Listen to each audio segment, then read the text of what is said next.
छात्र छात्री तिरंगा यात्रा कंपी उठिला कोसाउणा सदर महकुमा। आज कोसाउंडे देशप्रेमर भावना नहीं एक विशाल तिरंगा यात्रा अनुष्ठित हो जाइछि। कोसाउणा सरकारी उच्च विद्यालय परिसर यही तिरंगा यात्रा आरंभ होता। यात्राटी जगन्नाथ मंदिर दे मेडिकल रोड्र परिक्रमा कर पुणी स्कूल को फेरीथिला।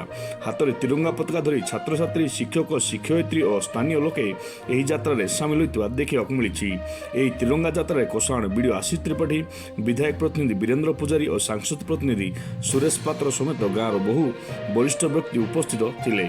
देशर एकता अखंडता और देशप्रेमर वार्ता नहीं आयोजित यह तिरंगा यात्रा समस्त मध्य बेस उत्साह उद्दीपना देखा मिलता। कोसाउणर दिव्य सियाल रिपोर्ट, भारत ऑनलाइन टीवी।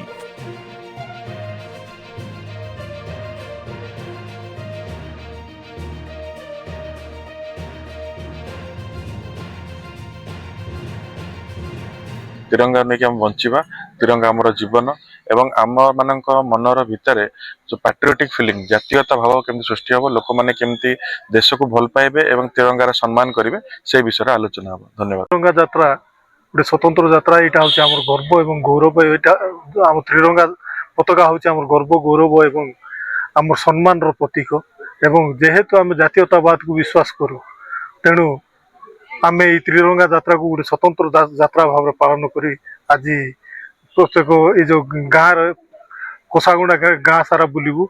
सहित आमर गोष्ठी उन्नयन अधिकारी महोदय एवं आमर एमएलए को प्रतिनिधि तथा समस्त आम स्कूल शिक्षक शिक्षयित्री एवं छोट छोट पिला मानू नहीं गोटे रैली आम आयोजन करने जाऊँ एवं जातीयतावाद विषय बुझेबा एवं जातीय पताकार जो स्वतंत्र महत्व अच्छी से समस्त को अवगत कराइबा यहाँ गोटे स्वतंत्र अभियान। देशर प्रधानमंत्री आह्वान आज कसांगुड़ा ठारे तिरंगा यात्रा जो सत्य शांति प्रगतिर जो तिरंगार चिन्ह अच्छी ताको राष्ट्रीयता रे परिप्रकाश करने प्रधानमंत्री आह्वान थिला। तेणु आज कसांगुड़ा ब्लॉक ठारे बीडीओ महाशय एवं एमपी प्रतिनिधि सुरेश भाई आउ स्कूल छात्र छात्री एवं अन्य स्कूल छात्र छात्री आज तिरंगा यात्रा भाग नहीं।